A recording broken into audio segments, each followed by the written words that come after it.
Boha. Nože poďte a pravoďme sa potom, hovorí Hospodin. Keby boli vaše hriechy ako šarlát, budú biele ako sneh. Keby boli červené ako červec, dvakrát farbení, budú ako vlna.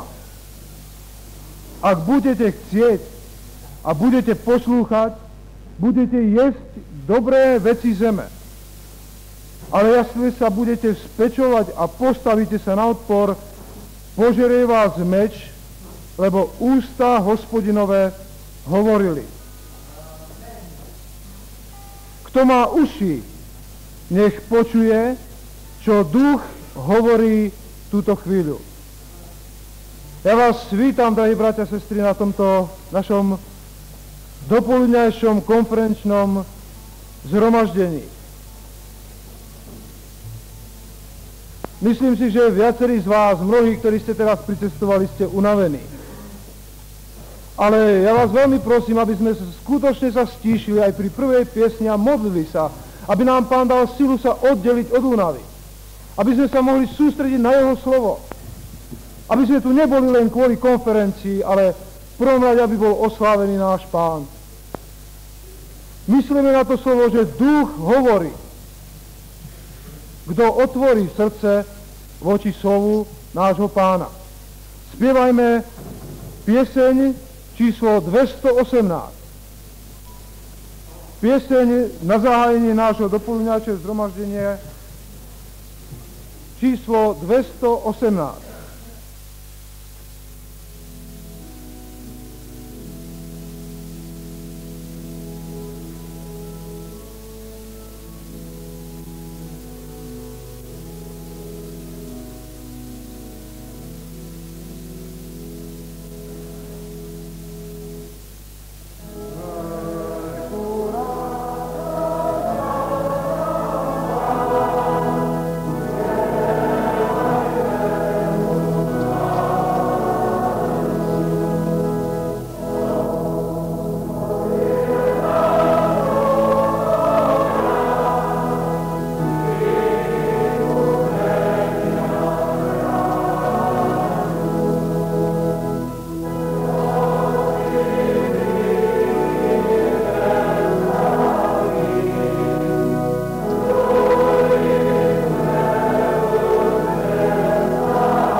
Zišli sme sa, drahí bratia a sestry, na tejto našej celoštátnej konferencii, ktorá sa nesie pod heslom Kristus pre zdravie cirkvi.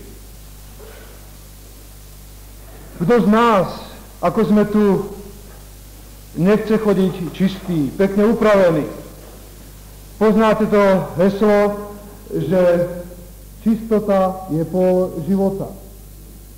A my to tak prijímame pre náš duchovný život, že Ježiš Kristus, čistý a svätý Pán, ktorý bol poslaný na túto zem, je pre nás celý život. A kto jeho prijíma, kto chodí podľa jeho rád, kto sa ním dá viesť a riadiť, znamená to pre neho zdravie, zdravý spôsob života zdravé prejavy, hlad, túžba po smede, po Božom slove, po obecenstve bratov a sestier, to je prejav zdravého života. Každý z nás túžime byť čistý a svätý pre našim Bohom. To bude téma dnešného dopoludnia. Čistota života, čistota učenia. Budú slúžiť brat kazateľ Ira a sestra Halerová. Ja by som teraz prosil brata kazateľa Iru, aby nás uvedol jedným slovom k modlitbám.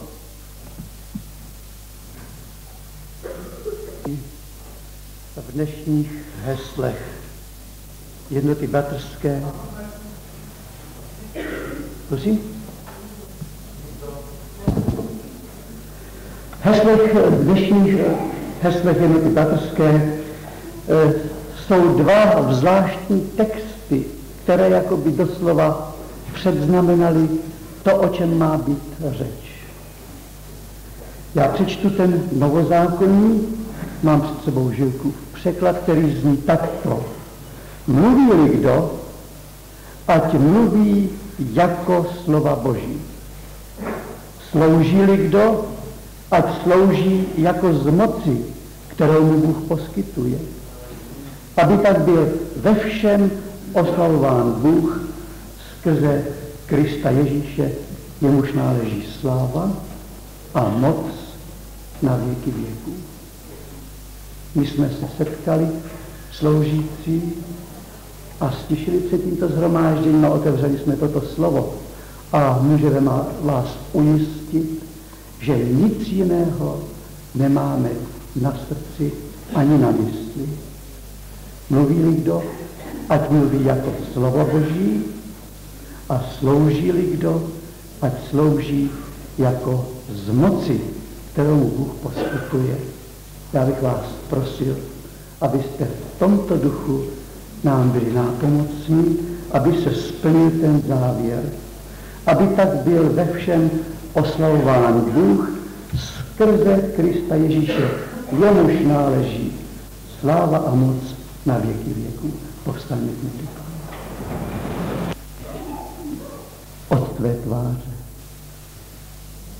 Naše víra je leckdy malá, ale přece je to víra v Boha úžasných možností. V tomto smyslu se k tobě obracíme, utíkáme, pokorně tě prosíme o přítomnost tvého svatého ducha. Amen. Vypočujeme si slovo Božie, ktoré je zapísané v zjavení svätého Jána v 2. kapitole a budeme čítať od verša 12. Pánovo. A anjelovi zboru v Pergame napíš. Toto hovorí ten, ktorý má ten dvojsečný meč ostrý. Znám tvoje skutky, aj to, kde bývaš, kde je trón satanov. A držíš moje meno a nezaprel si moje viery ani vo dňoch, v ktorých svedčil Antipas, môj verný svedok, ktorého zabili u vás, kde býva Satan. Ale mám niečo málo proti tebe, že tam máš tých, ktorí držia učenie Balámovo, ktorý učil Baláka, ako položiť úraz pred synov Izraelových, aby jedli obetované modlám a smilnili. Tak máš aj ty takých, ktorí držia učenie Mikulášencov, čo ho nenávidí. Teda čin pokánie, ale ak nie, prídem rýchle na teba a budem s nimi bojovať mečom svojich úst. Kto má uši, nech počuje, čo duch hovorí zborom. Tomu, kto víťazí, dám jesť zo skrytej manny a dám mu biely kamienok a na kamienku napísané nové meno, ktorého nevie nikto, iba ten, kto ho berie. A anielovi zboru v Tiatyroch napíš. Toto hovorí Syn Boží, ktorý má svoje oči ako plameň ohňa a ktorého nohy sú podobné mosadzi.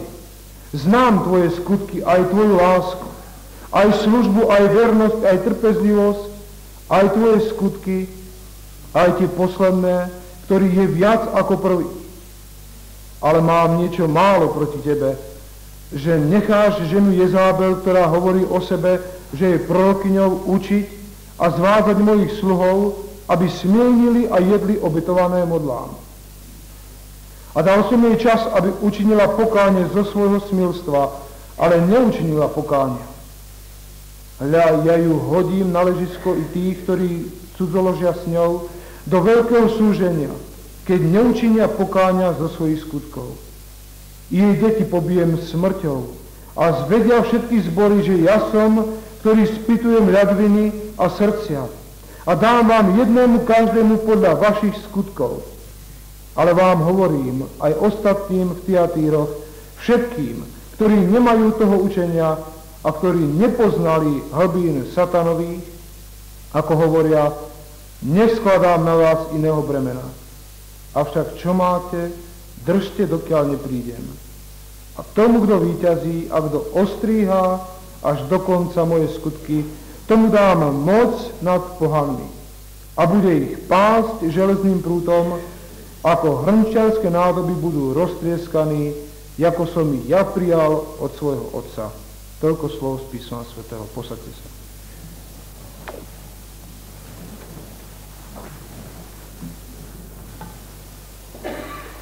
Zdravá církev. Jedna stránka věci. Zárukou Ježíš Kristus. Druhá stránka věci. A uprostřed, co proto on dělá, aby jeho církev byla zdravá. Volá především k čistotě učení. To je velmi důležitá věc. Jakou důležitost přikládá čistotě učení sám Pán Ježíš, je patrné z dopisů maloasijským sborům. Tato připomínka se se vší naléhavostí ozývá v dopisech Janova zjevení několikrát. Vyslechněme je. Zkusil si těch, kteří se praví býti apoštolé, ale nejsou. A shledal si je, že jsou lháři.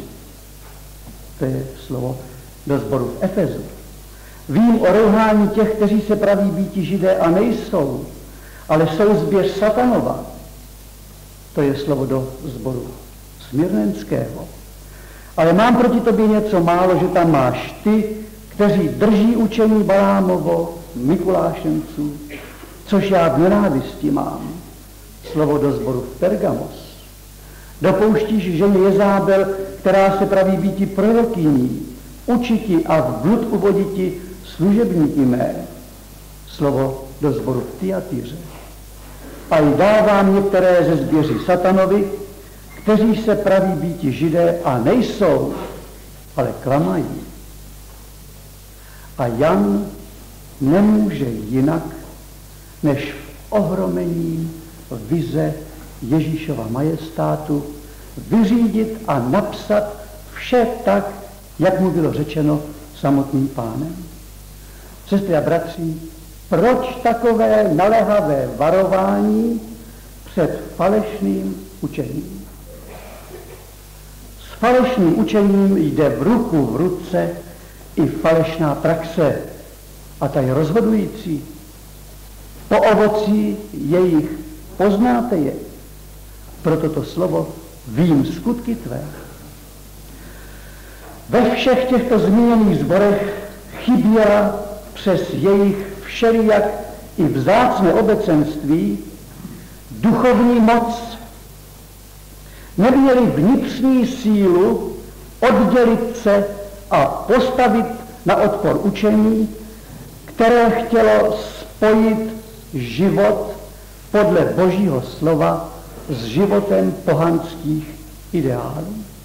To je si třeba uvědomit jako základní myšlenku.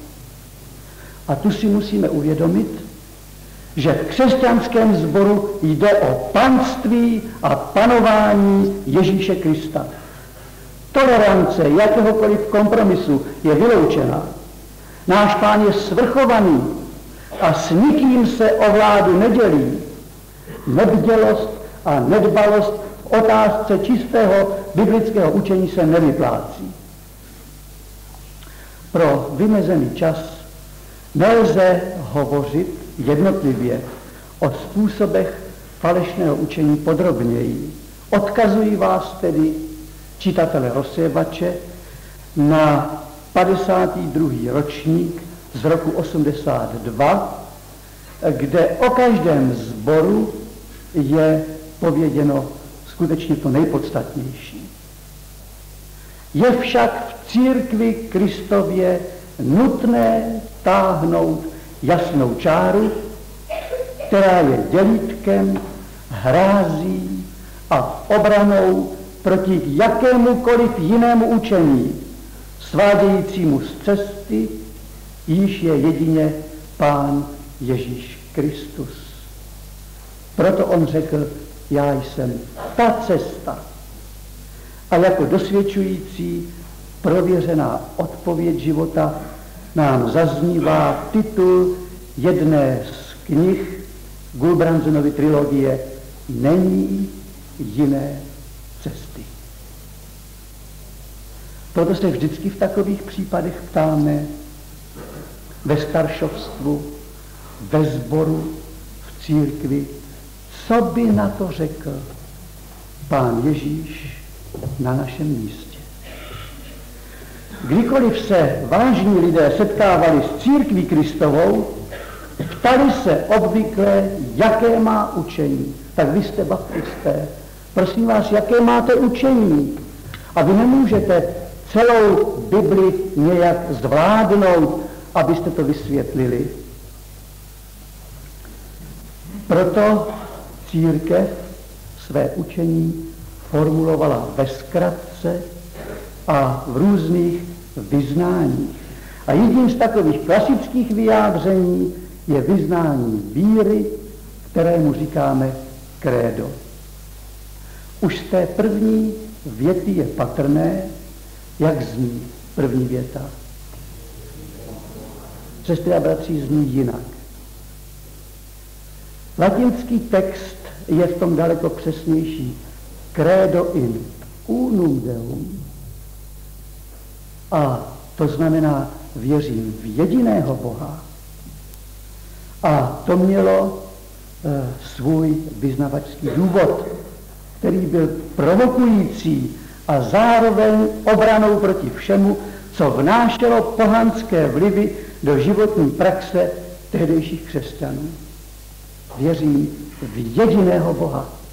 Tím se lišili od svého okolí. Zkrácením této věty na věřím v Boha, myslím katolickými teologií, a my jsme to tak nějak automaticky převzali, se podstatně setřel akcent jedinečnosti Božího majestátu a důraz prvního přikázání. Nebudeš mít bohů jiných přede mnou. Tak, jak to pověděl Mojžíš faraonovi. Žádného takového není jako Hospodin, Bůh náš. To byla tehdy výpověď jednoznačná, odrážející nebezpečí své doby. Dnes je doba jiná, ale nebezpečí všelijakého jiného učení zůstává. Tak třeba některé církve operují různými sociálními programy. To je někde módní, jmenovitě v zahraničí. Ať jsou jakkoliv sympatické, nebývají vždycky projevem Ducha Kristova, jako spíše doby. Protože jde světem učení, kterému se říká socialismus. K této otázce napsal dnešní současný děkan Komenského teologické fakulty Amédeo Mornár v Křesťanské revi roku 50 takovéto vyjádření. Církev má jít napřed a neklopítat za všeobecným vývojem. Nemá se rozpouštět v duchu doby jako mýdlo ve vodě. Církev musí najít cestu zpět ke křesťanské eschatologii. Jen tak může udržet správný kontakt se světem. A to je hlavní zdroj křesťanské účinnosti. Musí si znovu a znovu uvědomovat Kristovo panování nad světem a zvěstovat evangelium neokleštěné v jeho plnosti. Tolik citát. Správnost biblického učení nám zprostředkovává víra, která naslouchá Božímu slovu a jeho poslušná. Je to poznání, které je tedy aktem víry a poslušnosti. Pána Boha se nemůžeme zmocnit jako daného předmětu. Je tomu právě naopak. Biblický Bůh se svobodně zjevuje a všechno myšlení o Bohu, které není postaveno na zjevení, je nekritické a idealistické. Filozofie může otázku po Bohu analyzovat, ale nikoliv jí zodpovědět. A tu je právě pro čistotu učení důležitý náš osobní vztah k Bohu a jeho slovu. Jen věřící je poslušný a jen poslušný věří, pověděl trefně Dietrich Bonhoeffer. Tudy přichází k nám požehnání čistého učení. A tehdy se pak smíme stávat požehnáním i pro svou generaci. Najednou se objevila a objevuje otázka, proč a jak to, že se vůbec vyskytuje falešné učení. Za jeden, neříkám jediný, za jeden z důvodů lze označit lidskou neochotu k zásadovosti, zejména jde-li o rozhodování podle Boží vůle. Poslyšme apel Pána Ježíše podle znění Matoušova evangelia 7, 13 a 14. Vcházejte těsnou branou, nebo prostranná brána a široká cesta je, která vede k zahynutí. A mnoho je těch, kteří vcházejí skrze ní. Nebo těsná je brána a úzká cesta, která vede k životu a málo jest nalézajících ji. Co nás okamžitě zaujme na těchto verších, je absolutní povaha volby, která leží před námi. Všichni bychom si přáli víc možností než jednu, nebo lépe sloučení všech v jedno souhrnné náboženství, abychom se vyhnuli nutnosti jakékoliv volby. Pán Ježíš však činí přítrž našemu lehkomyslnému synkretismu. Nepřipouští pohodlné řešení, které navrhujeme my. Místo toho trvá na jediné volbě, protože podle jeho slov jsou jen dvě možnosti. Jak volit? Za prvé, jsou jen dvě cesty života. Toto pojetí nalezáme už ve Starém zákoně v Žalmu 1. Zde stojí v protikladu cesta spravedlivého, která má potěšení v Božím zákoně, nese ovoce a prospívá svému okolí. A cesta bezbožných, kteří jsou hnáni větrem jako plevy a hynou. Pán Ježíš tento starozákonní obraz rozvádí. Jedna cesta je snadná, prostorná. Na ní je spousta místa pro různost mínění, chceme-li učení, a volnost mravů. Je to cesta naprosté volnosti a dovolenosti. Nemá žádné obrubníky či hranice, ať pro myšlení, či pro chování. Chodci sledují na této cestě své vlastní sklony, a to i v církvi. To je žádosti lidského převráceného srdce v jeho zkaženosti. Povrchnost, sebeláska, pokrytectví, formální náboženství, falešné ambice, povýšenecké odsuzování. To jsou, sestry a bratři, věci, kterým se nemusí nikdo učit, ani je nemusí pěstovat. Když se praktikují, tak nevyžadují žádnou námahu. Proto je ta cesta lehká. Naproti tomu úzká cesta je namáhavá. Její kraje jsou jasně vyznačeny. Její zúžení je způsobeno tím, co se nazývá božím zjevením. Omezuje poutníka do hranic toho, co Bůh zjevil v písmu jako dobré a pravé. A přece ji lze považovat podle výroku Pána Ježíše za lehké jeho a snadné břímě. To proto, že zde lze počítat s jeho aktivní účastí. Za druhé se nám připomíná skutečnost dvou bran. Prostranná, kde můžeme snadno projít se všemi zavazadly, zatímco úzkou cestou se vchází turniketem. To znáte, to zařízení, které umožňuje vstupovat jenom po jednom. Do církve se nevchází v zástupech. A my ji snadno přehlédneme. Je dokonce srovnávána s uchem jehly. Abychom ji mohli projít, musíme před ní zanechat všechno. Hřích, sobecké ambice, chtivost a je-li potřeba i rodinu, i přátele. Neboť nemůžeme následovat Krista, dokud jsme nezapřeli sami sebe. Není to možné, sestry a bratři. A nechtějme to tak zkoušet. Dále jsou před nás položeny dva cíle, prosperita a zahynutí. Mojžíš to vyjádřil následovně. Hle, předložil jsem tobě dnes život a dobré, smrt a zlé, požehnání a zlořečenství. Vyvoliš tedy život.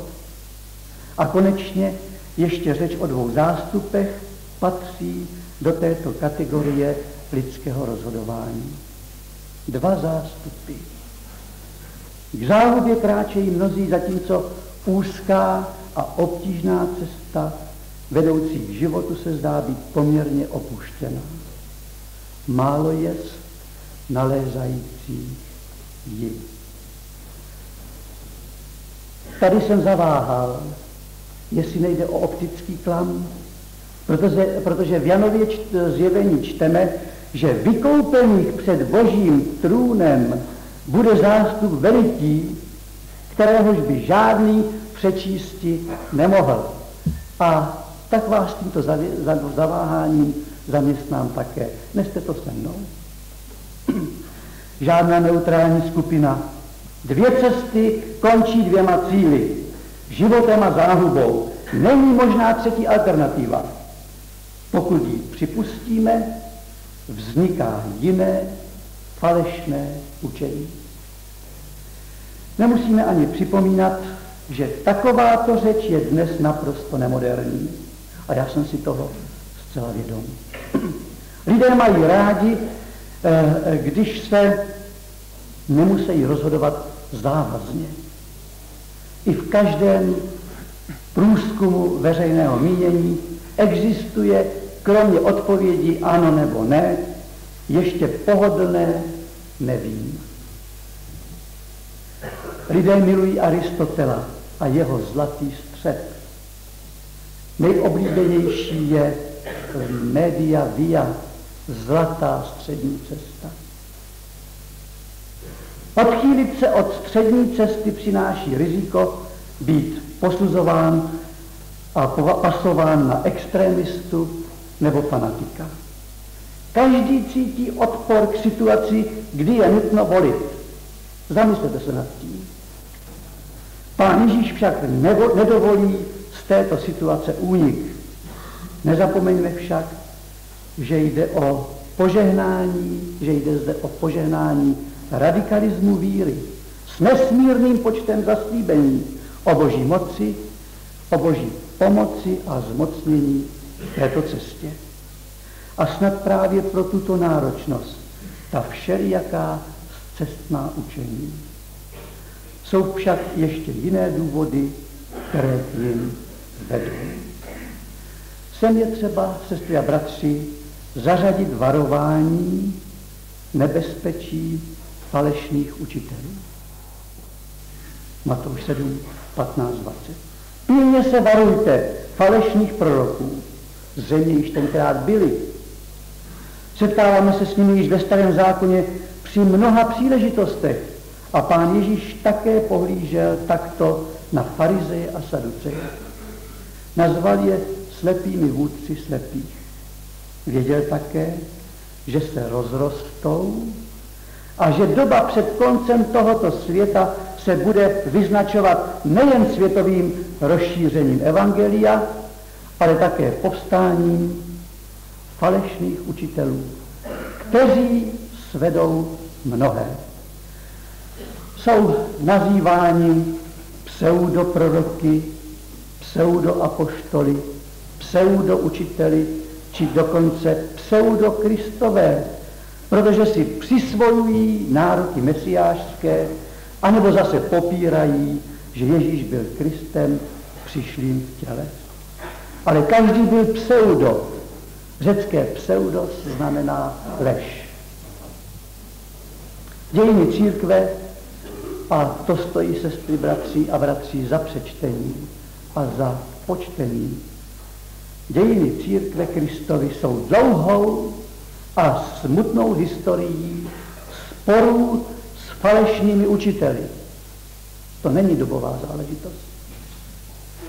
A význam těchto sporů byl v tom, pokud se na to díváme s odstupem, že nutili církev promýšlet a definovat pravdu, ale způsobili také mnoho škod.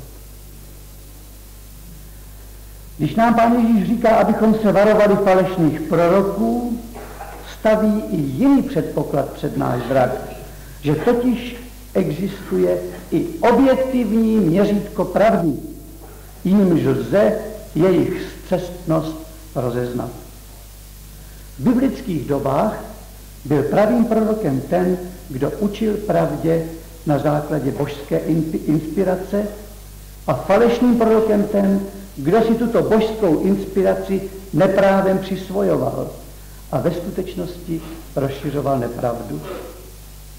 Jeremiáš vytýčil mezi nimi rozdíl takto. Falešní proroci mluví v vidění svého srdce, zatímco praví proroci stojí v radě Hospodinově, slyší slovo jeho, ohlašují slovo jeho lidu a mluví z úst Hospodinových. Najdete to v 23. kapitole proroka Jeremiáše. Pán Ježíš jasně ukazuje, že není, používám podruhé už toto cizí slovo, synkretistou, to je slučovatelem protichůdných směrů, který by učil, že protichůdné názory jsou ve skutečnosti doplňujícími pohledy na tutéž pravdu. Pán Ježíš nebyl synkretista. Vaše řeč budíš ano, ano, ne, ne. Zastával pravdu a také k ní vedl. O sobě řekl, že je také ta pravda.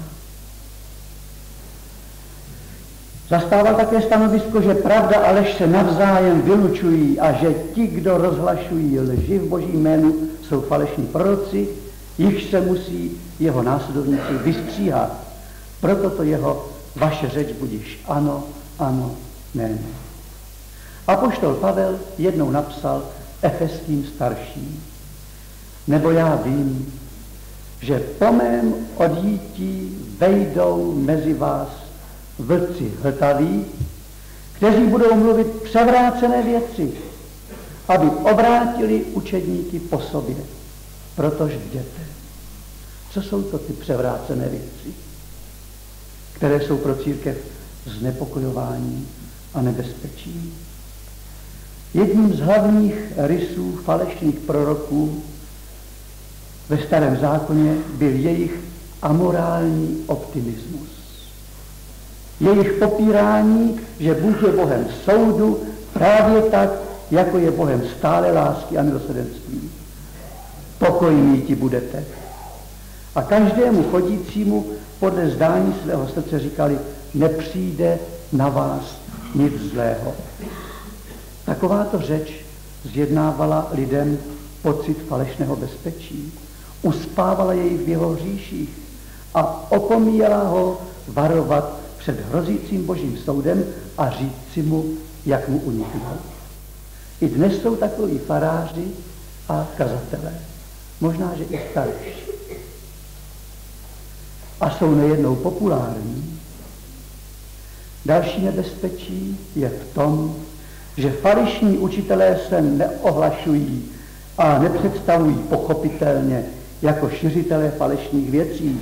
Právě naopak, ty druhé označují za falešné a sami se vydávají za učitele pravdy. A proto Pán Ježíš říká, varujte se jich, dávejte na ně pozor.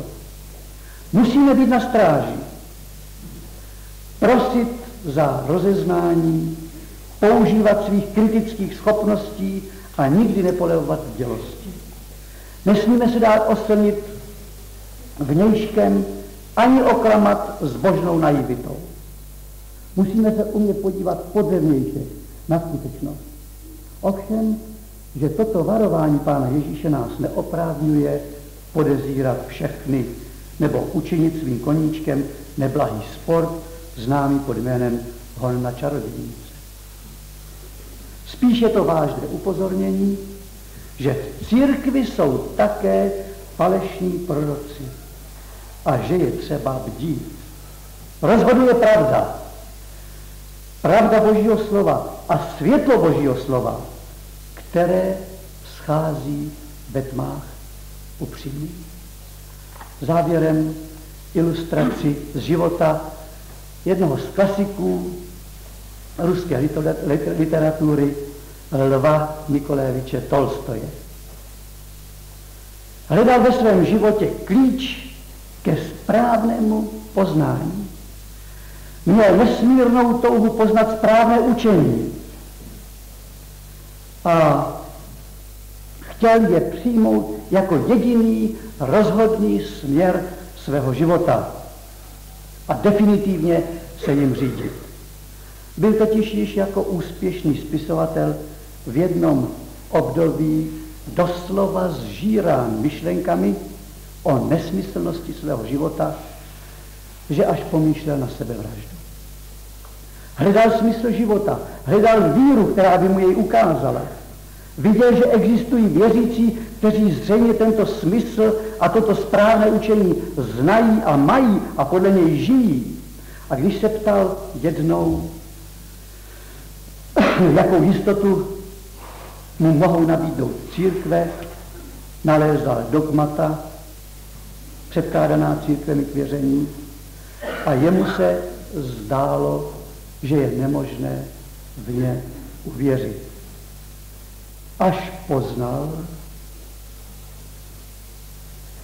že je nemožné skutečně uchopit a podržet pravdu, aniž by zde byla vůle ke změně života. Sestry a bratři, tím já uzavírám. Jestli není v nás každého času vůle ke změně života podle Božího slova, jsme pak snadno v nebezpečí všelijakých cizích učení. Jsem rád, že jsem otevřel místo tohoto vzácného člověka, jinak populárního člověka, v době, kdy takto úpěnlivě zápasuje a odhalil zcela jednoduchou zákonitost. Jestli není ve mně vůle změnit svůj život, nenajdu ani správný směr, ani čisté učení a budu nechán na pospas větrům, které se mnou točí. Křesťané jsou lidé konsolidovaní ve své víře, jasní a průhlední ve svém učení, zásluhou Pána Ježíše Krista, který toto všecko činí pro zdraví své církve. A my věříme, že jsme jednou z větví této církve Kristovy. Amen. Amen.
A to slovo bolo u Boha, a to slovo bol Boh. A on, to slovo, stalo sa telom a stánil medzi nami. A hľadeli sme na jeho slávu, na slávu ako jednorodeného od Otca, a bol plný milosti a pravdy.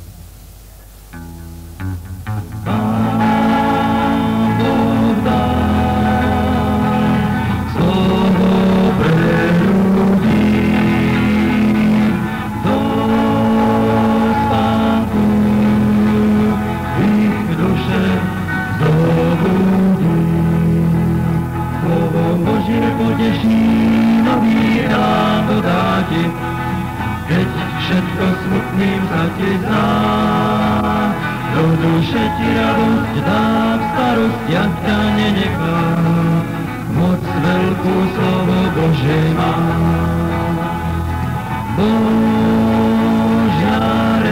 Božia reč, znieje pre všetkých, že náš Pán dal život za hriešných. Slovo Božie poteší, nový elán dodá ti, keď všetko smutným sa ti zdá. Do duše ti radosť dá, v starostiach ťa nenechá, moc veľkú slovo Božie má.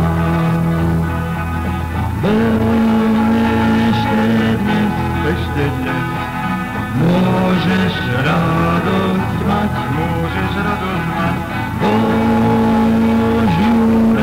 Božiu reč, však musíš vážne brať.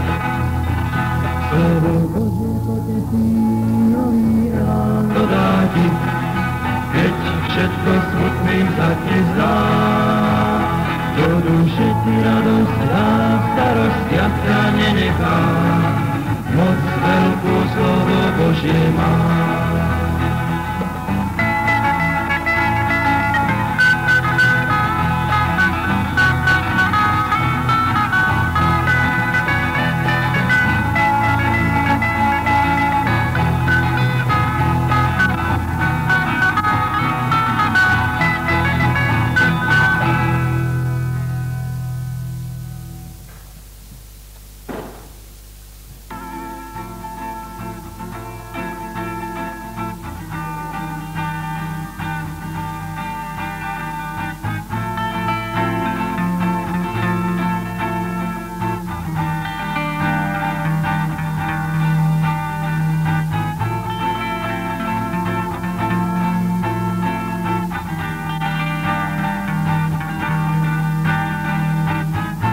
Vždy, keď Pán mi dáva nový deň, v lúčoch slnka hladí našu zem. Bibliu si do rúk zoberiem a jeho hlas ku mne počuť chcem.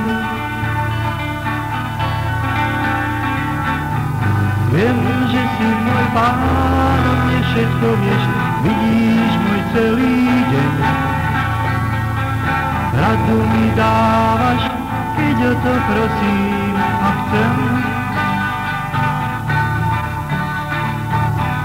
Nech oslavná pieseň vždy letí do ríši k nebesiam, že poznáme cieľ, máme moc víťazstva. Často príde problém pracovný a ja neviem, čo mám robiť s ním. Keď sa nádej zrazu vytráca a myšlienka zlá sa zobúda. Viem, že si môj Pán, o mne všetko vieš, vidíš môj celý deň. Radu mi dávaš, keď o to prosím a chcem. Nech oslavná pieseň vždy letí do výšin nebesiam, že poznáme cieľ, máme moc víťazstva. Vždy, keď večer končí žitia deň, ako som žil, zamyslieť sa chcem. Či som všetko správne vyriešil, či som svoj čas dobre využil. Viem, že si môj Pán, o mne všetko vieš, vidíš môj celý deň. Radu mi dávaš, keď o to prosím a chcem. Nech oslavná pieseň vždy letí do výšin k nebesiam, že poznáme cieľ, máme moc víťazstva.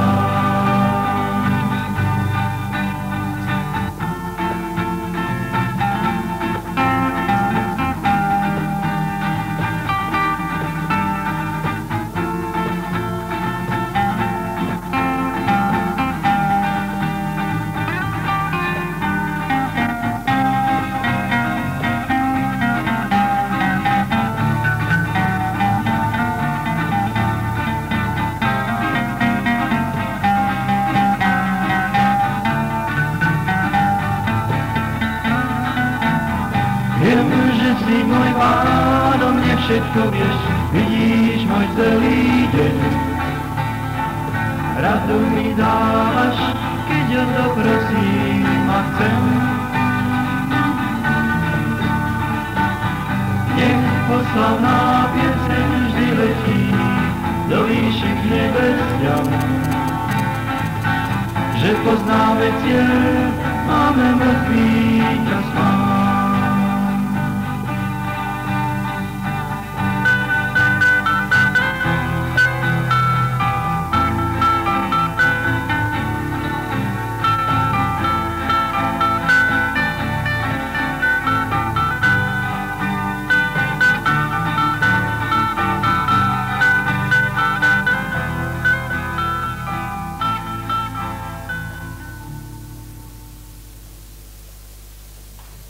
Modlitbě.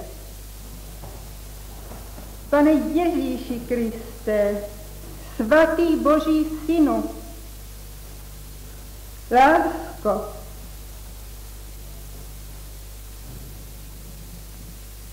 nic jiného nechceme, než uvidět tebe znova, tebe v tvé horlivé lásce k nám, tvé vroucí touze mít nás podobné sobě samému, aby si nás mohl posadit spolu s tebou na trůně. Zde jsme karikatura tvoje, nepodobní tobě, převrácení, plní sebe. Jestli se ty nad námi nesmiluješ, jestli se ty k nám neskloníš, jestli ty nás nezasáhneš, byli jsme se zbytečně. Prosíme tě, skloni se, dotkni se nás, zasáhni nás. Učini s námi něco ke své cti a slávě. Amen. Amen.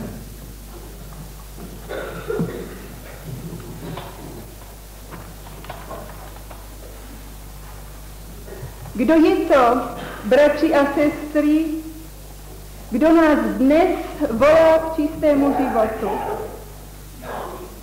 Je to nějaký křesťanský etik? Křesťanská morálka, křesťanská etika je obsáhlá kapitola teologie, ale nechceme mluvit o křesťanské etice, o křesťanské morálce jako lidé, kteří jeden druhému něco nařizují a jeden druhého něčím svazují. Chceme se společně postavit před toho, který přišel, aby zachránil člověka z jeho bídy a učinil s ním něco nového. Aby vyvedl člověka z jeho bludných cest a aby postavil jeho nohy na skále. Aby ho vyvedl z jeho vzdálenosti od Boha a učinil z něho nové stvoření. Tak stojí před námi, když ho Jan představuje sboru v Tyatyrách.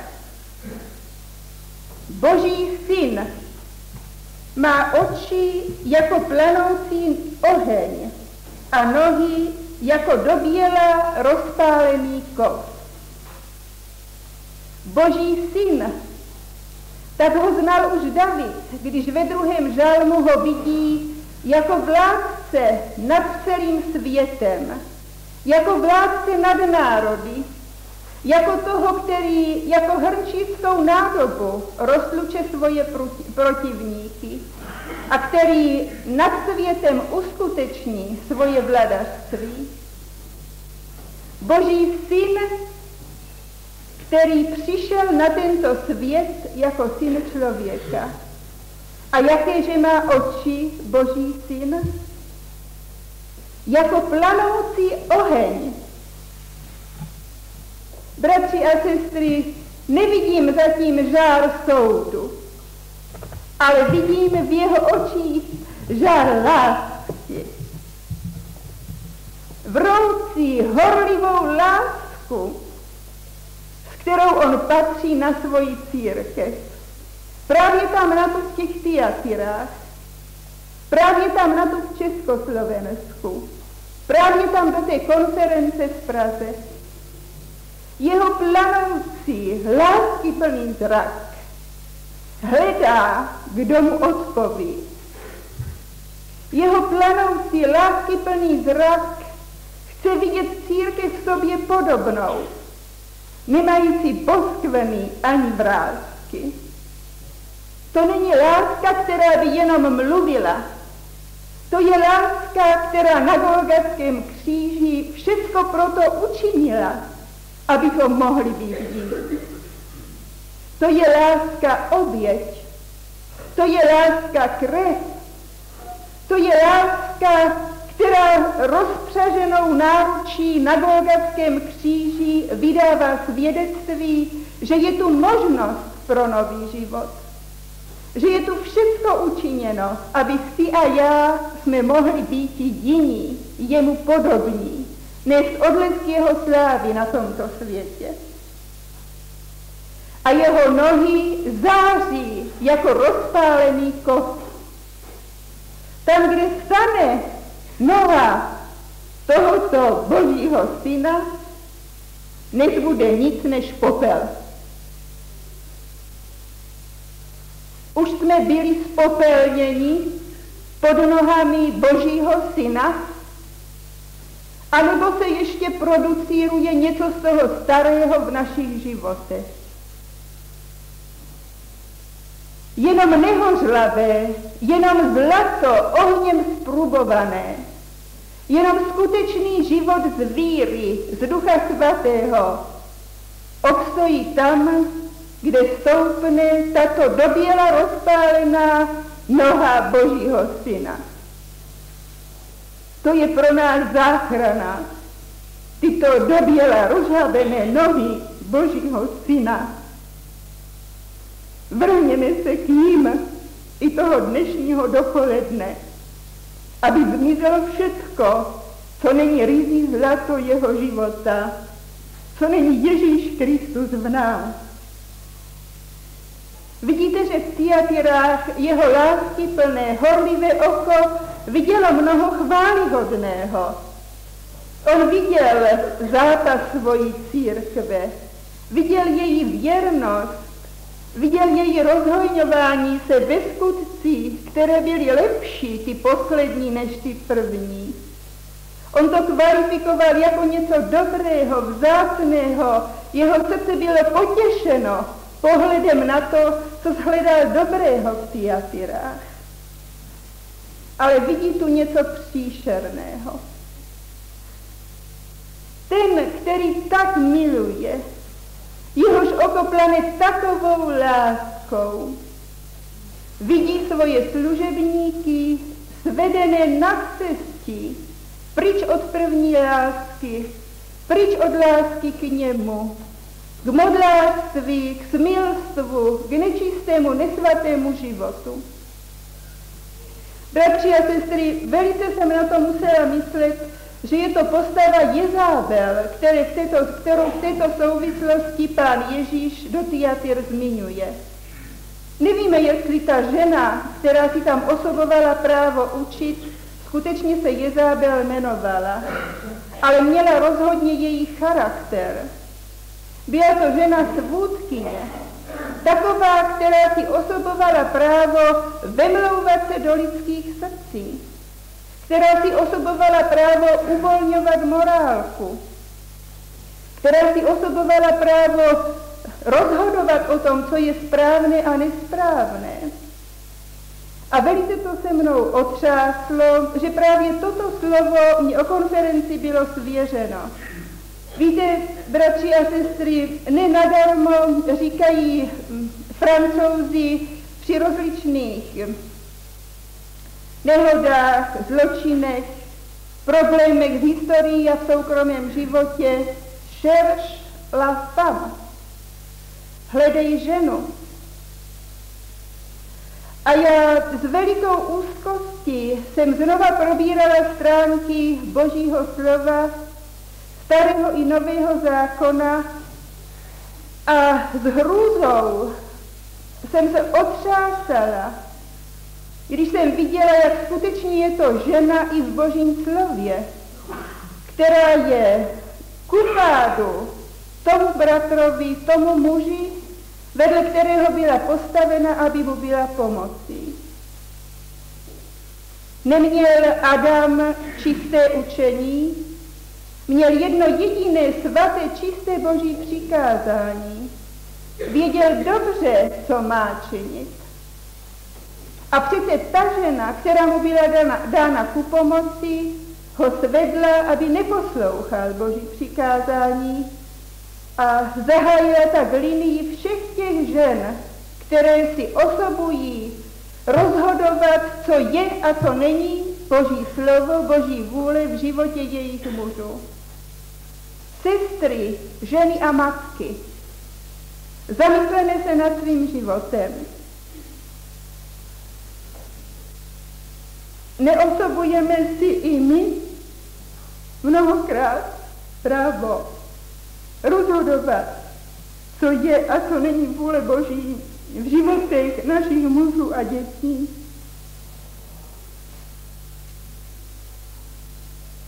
Nejsme často těmi, které přichází s tím, řekl-li tak Bůh, je to tak. Nemýlíš se, není to jinak. Nejsme těmi, kteří svádí své muže z cesty víry, jako to udělala Sára, když vnutila Abrahamovi egyptskou dětku Agar a tak zkomplikovala život svému synu Izákovi a jeho potomkům až do dnešního dne. Izmaelité až dodnes zápasí a protiví se izraelskému národu. Jako potomci Izmaelovi upírají Arabové právo Židům na Boží zaslíbení, protože říkají, že Izmael byl prvorozený a oni, že mají právo na všecka Boží zaslíbení. To udělala jedna Sára, když svedla Abrahama z cesty víry.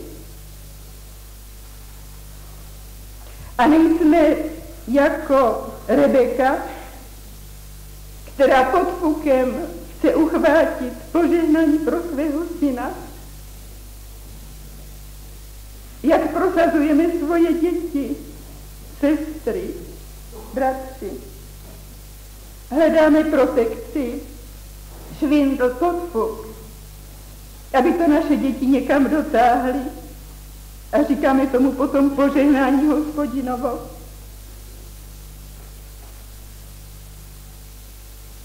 A jsme jako Rebeka, která ukradla modly a držela je pod svým sedlem. Čemu sloužíme v našich rodinách? Co jsou ty naše hostiny, bratři a sestry, a naše stolování doma? Čemu obětujeme? Je to stůl Páně, anebo je to stůl modle, břichu? Stůl, který je obětovaný třeba dietě, štíhlé linii. Čemu obětujeme při svém stolování?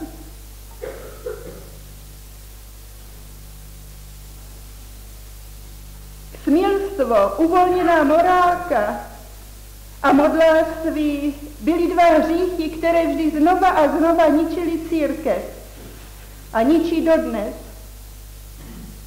Proroci volné nové morálky chodí i v našich řadách. Neberte to tak vážně. Máte se rádi, všecko je dovoleno. Zakrýváme hříchy, bratři a sestry, a planoucí zrak Kristův hledí do našich životů a chce najít čistotu, ryzost, chce najít svůj obraz, chce najít sebe sama jako odpověď v našich životech. Jsem si dobře vědoma toho, že volání k čistému životu z pozice učení je velice málo. Všichni ti, kteří padli v řadách církve, nemluvím o hříšnicích ze světa, dobře věděli, co mají činit. Čistota učení vůbec sama o sobě nestačí. Kde je tajemství, abychom chodili ve stopách Pána Ježíše? Sám Boží syn nám to řekl. Miluje-li mne kdo, slova mého ostříhati bude. A Otec můj bude jej milovati. A k němu přijdeme a příbytek u něho učiníme. Tady to vězí, bratři a sestry. Ne, že bychom neměli čisté učení, ne, že bychom nevěděli, jak má náš život vypadat, ale vždyť my Pána Ježíše vůbec nemilujeme.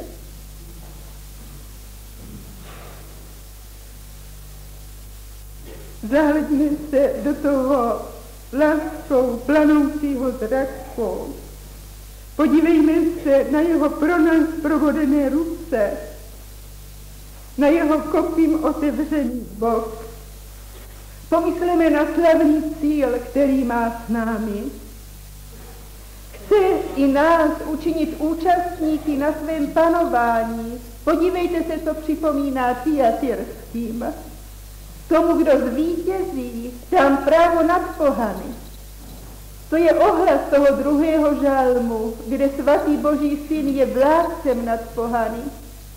Jedná se o trůn, o spoluvládu s ním. Jedná se o korunu, kterou má pro tebe a pro mne připravenou tvůj milující Pán.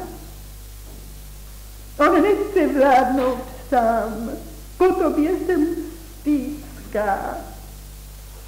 Tolik se mu po tobě stýská. A ty bloudíš po svých cestách, ty si jdeš po svých modlách, ty si jdeš po své svobodě. A on tě volá na úzkou cestu, která je lehká pro toho, kdo miluje. Být sám s Ježíšem na úzké cestě je to největší blaho, ta největší sláva, které se nám může dostat. Bratři a sestry, jsme voláni k lásce k Pánu Ježíši. Jsme voláni k tomu, abychom se mu v těchto chvílích upsali na život a na smrt. Abychom chtěli mít to tajemství s ním, měli právo na ten soukromý, něžný bílý kamének, který dostanou vítězové, na to tajemství mezi jeho a mým srdcem. Abychom měli právo na tu hvězdu jixní, na to znamení vlády a vítězství, které on chce dát všem těm, kteří v lásce chodí s ním a setrvávají u něho. Nenechme projít tento okamžik bez toho, že bychom se znova v horlivé lásce zasvětili jemu. Dovolte mě, abych vám přečetla nakonec 2 vyznání lásky, 2 zasvěcení Pánu Ježíši Kristu, tak, jak jsou vyňaty ze 2 deníků. Mému Ježíši, upisují se tobě na život a na smrt, svému niternému spasiteli a ženichu, Ježíši Kristu, k plnému a věčnému vlastnictví. Zříkám se z celého srdce každého sebe menšího práva a moci, kterou mi Satan neprávem nade mnou nabízí. A to od tohoto dne, jako ten, kterého jsi ty, můj ženichu krve, svým smrtelným bojem a zápasem, krvavým potem v zahradě Getsemane vykoupil k svému vlastnictví za svoji nevěstu. Polámal si brány pekelné a otevřel si mi láskyplné srdce tvého Otce. Od této chvíle už jen pro tebe, ve věčném díku mé srdce a celá má láska tobě oddaná, tobě obětovaná. Od této chvíle až na věky už ne má, ale vždy a jedině tvá vůle, ať se děje. Rozkazuj, vládni, panuj ve mně. Dávám ti plnou moc nade mnou a slibuji, že s tvojí pomocí a s přispěním raději vylejí poslední kapku krve, než vědomně a dobrovolně, vnitřně nebo zevně ti být nevěrný nebo neposlušný. Hle, zde mne máš celého, sladký příteli mé duše, lásko, vniterné, něžné, čisté a panenské cudné lásce tvé nevěsty, abych tobě patřil navždy. Kéž tvůj duch, který je duchem lásky, ode mne neodstoupí. A tvůj smrtelný zápas o mne budíš mi oporou. Ano a amen. Tvůj duch nech spečetí to, co zde ve vší prostotě a naprosté upřímnosti bylo napsáno. Tvé nehodné vlastnictví Gerhard ter Stegen. A druhé vyznání. Pane Ježíši Kriste, má jediná lásko, upisují se ti celé svojí vlastní krví. Dokonale a úplně se zříkám všeho, co není z tebe. Nechci mít nic společného s duchem z propasti, ale chci celé kráčet s tebou. Co není tvůj charakter, to ode mne vzdal mocí své krve a působením svého svatého ducha. Tvá navždy, se vším, co jsem a co mám, celé oddělená ode všeho, co není z tebe. Píši to poslušná tvé výzvy, vyjdi, lidé můj. Vycházím vstříc tobě, který přicházíš, králi, pane, ženichu, celé a navždy tvá, podepsáno krví. Nevím, co napíšeš ty dnes, bratře a sestro, ale vím, že když to sepíšeš, že to Pán Ježíš vezme do opravdy. Položí si to jako vzácný poklad na své milující srdce, tebe k sobě přivíme, učiní tě účastným svého skvostného panování. Budeš s ním na trůnu, dělit se o slávu a korunu. Nebylo jich nikdy mnoho, těchto zasvěcenců. Byla to vždycky jenom hrstka, tito do něho zamilovaní, ale byli vždycky požehnáním pro svůj národ, pro své rodiny, pro svoji zemi. Nebyl důsledkem jejich života soud nad rodinami, jako v rodině Jezábel, ale veliké požehnání.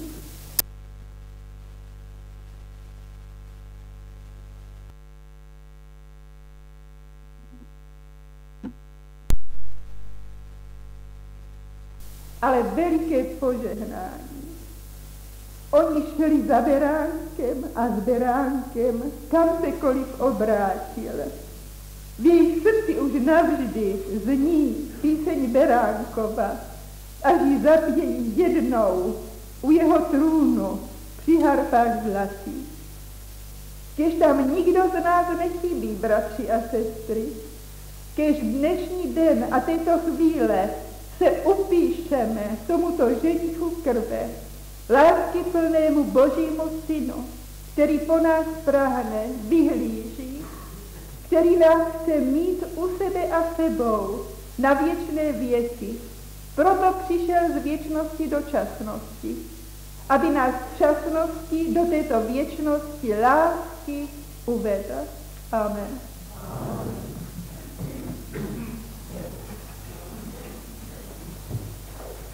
My si nájdeme 532. pieseň, dospievame ten druhý a tretí verš. Za tú dobu sa nám pripravia bratia z Banskej Bystrice, znovu k dvom piesňam. Ja vás veľmi prosím, aby sme počas týchto piesní spievaných spoločne i, čas tejto piesne spievané spoločne i počas toho, keď budeme počúvať, skutočne sa modlili za to, aby Duch Svätý to, čo sme počuli, vštepil do našich srdc. Aby to nezostalo v tejto miestnosti, ale aby sme s tým mohli výjsť von do ulic, do svojich domovov. Budeme spievať ten druhý a tretí verš piesne 532.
Až budem mať raz viac času,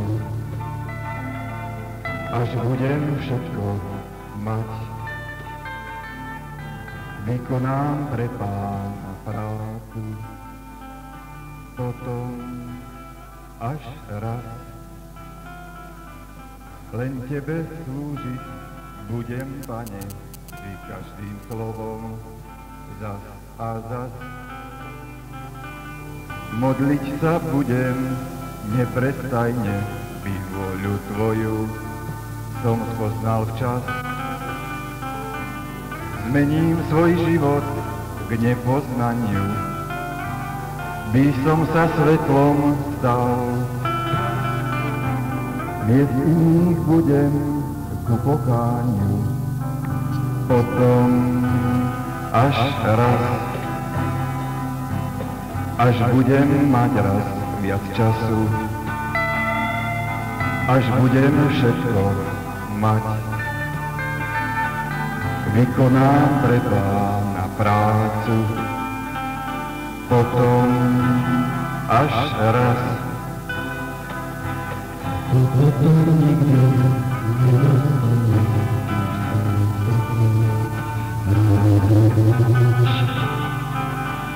Tým slovom iba seba klameš, že raz hriech môj zanechuješ.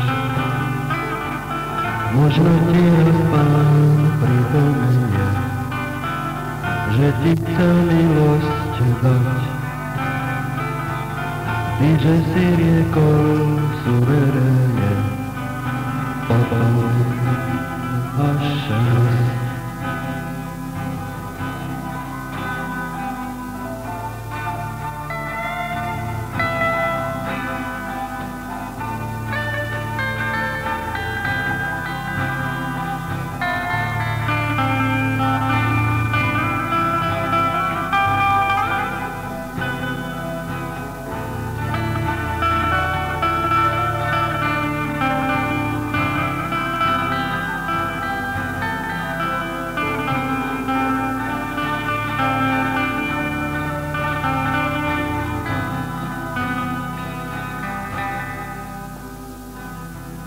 Až budem mať raz viac času, až budem všetko mať, vykonám pre Pána prácu, potom až raz.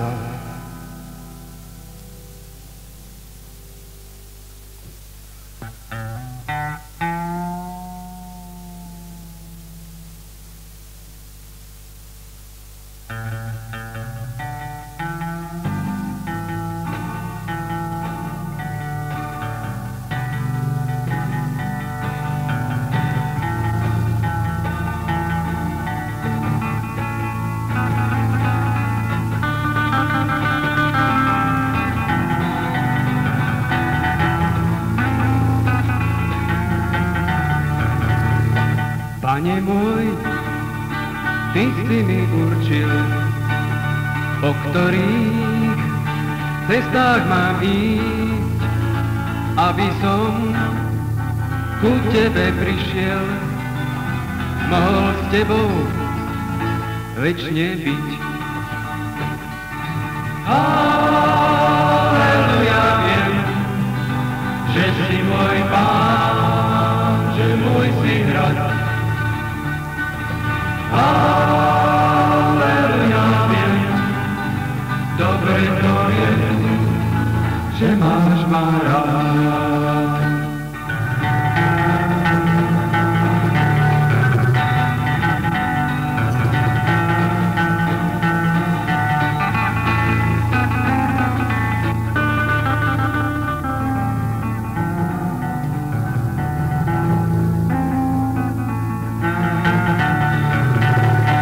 Za Tebou ma nohy nesú, s radosťou po cestách zlých, u Teba si odpočinú.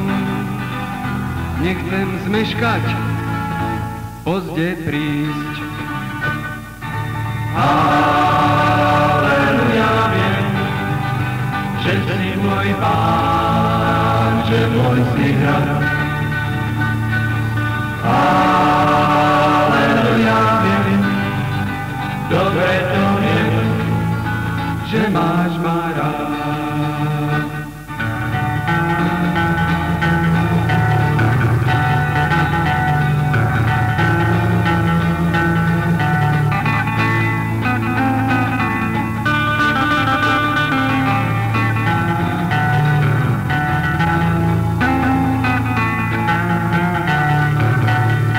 Pomaly sa cieľ môj blíži, viem, že ma tam čaká Pán, že mi dá on novej sily, len nech k nemu dokráčam. Aleluja, viem, že si môj Pán, že môj si hrad. Aleluja, viem, dobre to viem, že máš ma rád.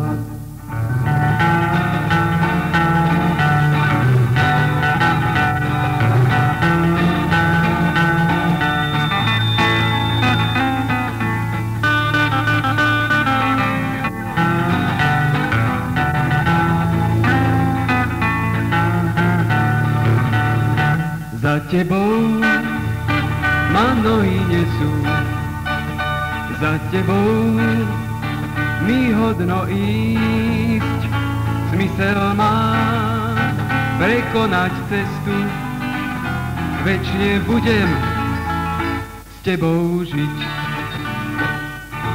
Aleluja, viem, že si môj Pán, že môj si hrad. Aleluja, viem, dobre to viem, že máš ma rád.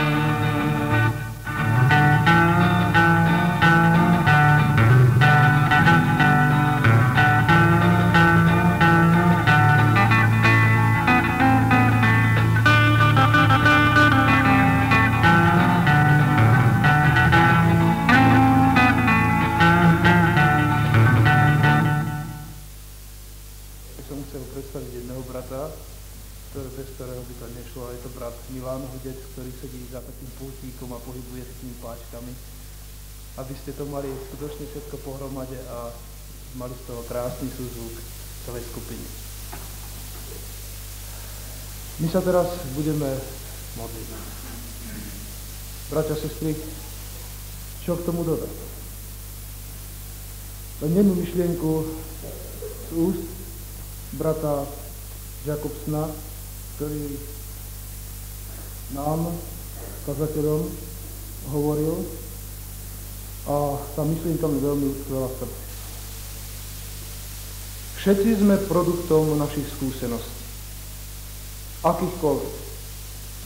Aké máme skúsenosti vo svojom živote, tak vypadá náš život.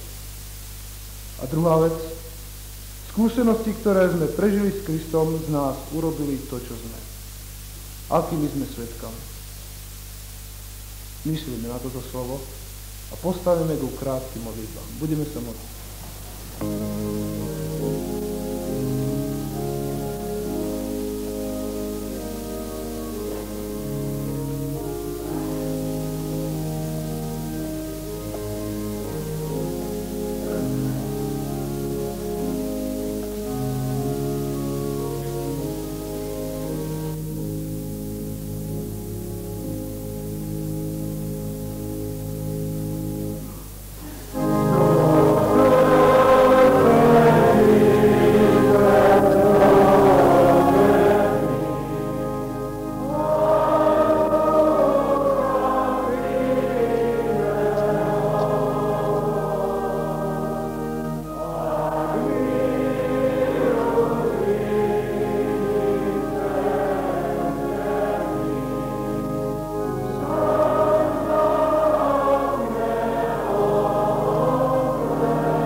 ktorý vás môže zachovať tak, čo neklesnete a postaviť bezvadných pred tvárou svojej slávy v plesaní jedinému múdremu Bohu nášmu Spasiteľovi, nech je skrze Ježiša Krista, nášho Pána, sláva a veličenstvo, sila a vrchnostenská moc, ako pred všetkými veky, tak i teraz, i na všetky veky.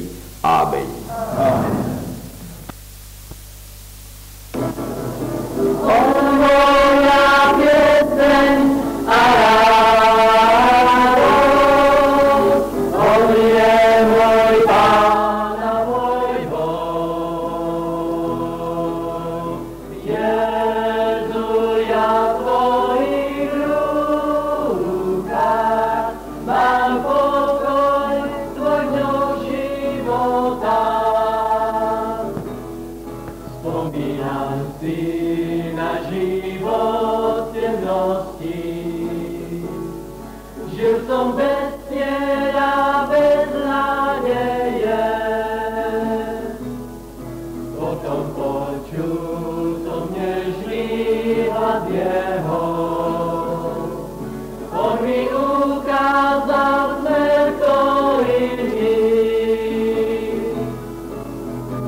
nadšeně, Ježíš ma miluje, Pán už večný je.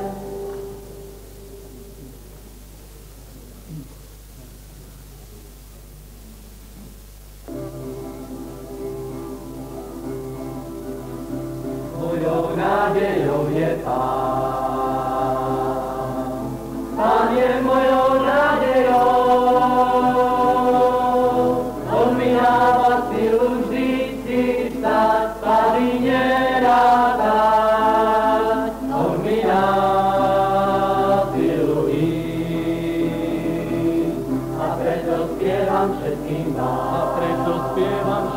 vám. Že je Ježíš dobrý Pán. Že je Ježíš dobrý Pán. A všetkým, ktorých ho milujú, všetko pôsobí. Na dobré, na dobré, na dobré. Mojou nádejou je Pán. Pán je mojou nádejou. On mi dáva vieru v pravý čas, verný zotrvať. On mi dáva silu ísť. A preto spievam všetkým vám. Že je Ježíš dobrý Pán. Že je Ježíš dobrý Pán. A všetkým, ktorí ho milujú, všetko pôsobí. Na dobré, na dobré. A všetkým, ktorí ho milujú, všetko pôsobí. Na dobré, na dobré, na dobré. A všetkým, ktorí ho milujú, všetko pôsobí. Na dobré, na dobré, na dobré. Mojou nádejou je Pán.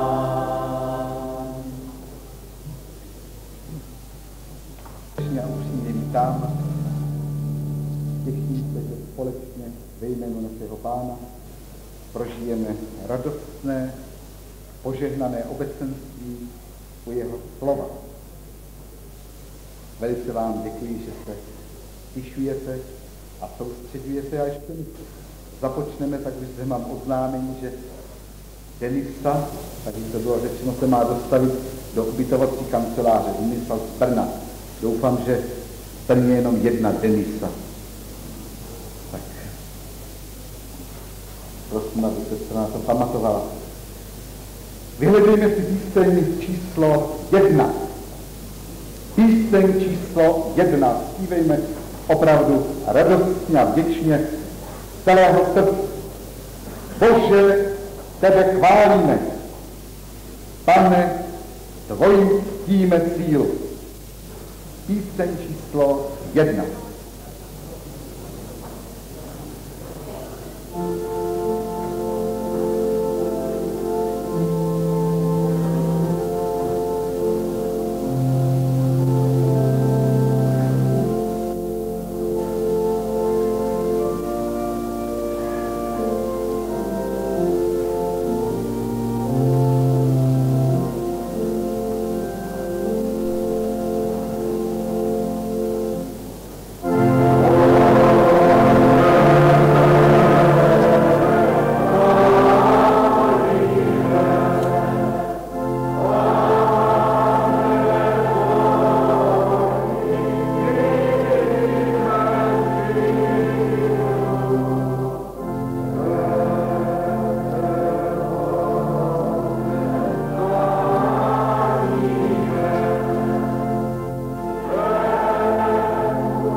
Drazí bratři a sestry, my se stišíme k modlitbám. Já doufám, že mi všichni rozumíte Já vás prosím o hlasité, vděčné modlitby plné chvály a současně také o krátké modlitby, aby aspoň několik nás mohlo v úvodu prosit o společné požehnání. Povstaneme a modleme se. Náš Spasiteli, Pane Ježíši, když v bázni, v boží bázni a v Duchu Svatém vyslovujeme jméno, které je nad každé jméno, toužíme potom, aby si byl vyvýšen a oslaven, aby si královal v našich srdcích, aby si vítězil, abychom nejenom slovem, ale životem tě následovali. Děkujeme, že skrze tebe máme volný a svobodný přístup k Otci. A tak prosíme upřímně, uvědomí své slabosti a mdloby o požehnání, o smilování, aby tvá ruka se nás dotkla, aby tvé slovo proniklo naše srdce a přineslo při nás i skrze nás plný a bohatý užitek. Prosíme za ty, kteří nám budou sloužit zpěvem i slovem, aby si je zvlášť vystrojil Duchem Svatým. A nám všem, jak zde smíme být přítomni, vroucně prosíme, dej tu milost, abychom nebyli jenom těmi,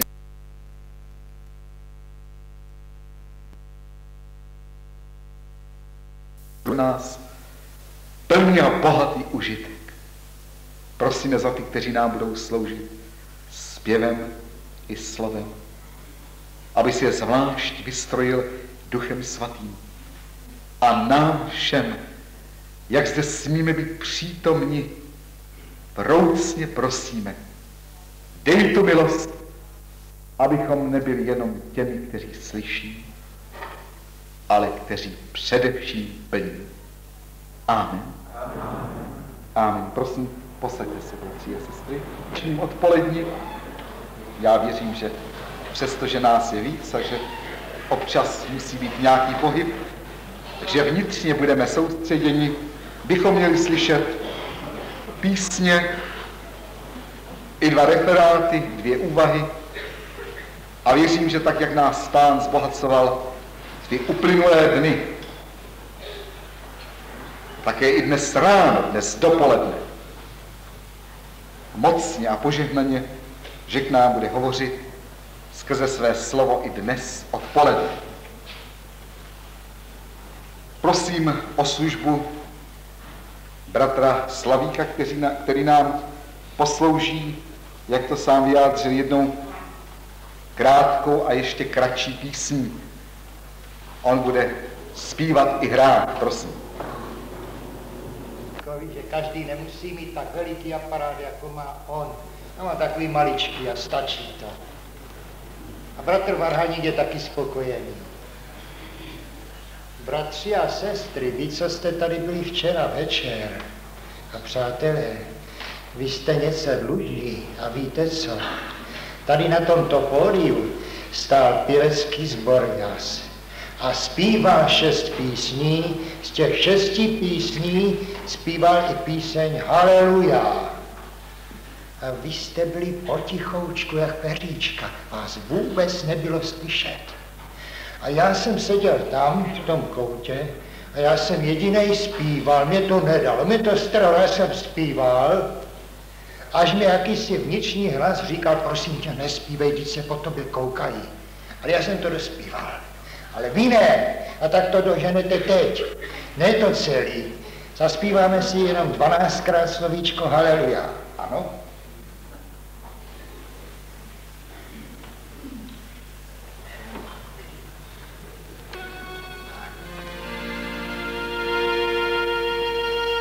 Ale všichni se mnou.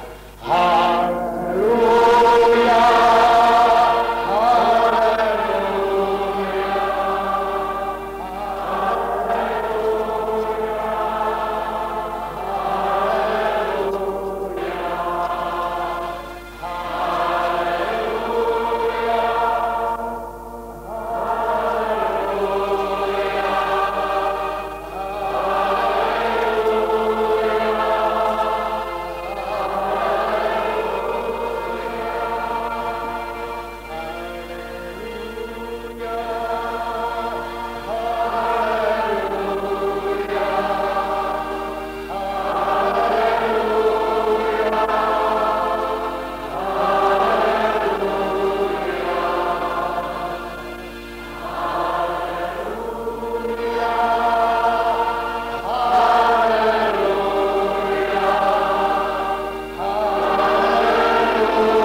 Já jsem si připravil takovou jednoduchou píseň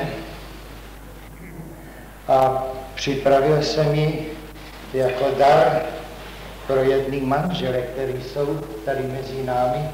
Já se musím podívat, jestli tady jsou. Jsou tady manželé Šolcovi? Ne. No to je škoda, to nevadí. Já už program měnit nebudu. Tak je to pro vás. Ale ještě než to budu zpívat, bratři a sestry, tak si poslyšme, co říká slovo Boží. Ta píseň je totiž podle slova Božího. Evangelium Janovo, kapitola 17, verš 9. Jan 17, verš 9. Já za ně prosím, ne za svět prosím, ale za ty, které jsi mi dal, nebo tvojí jsou.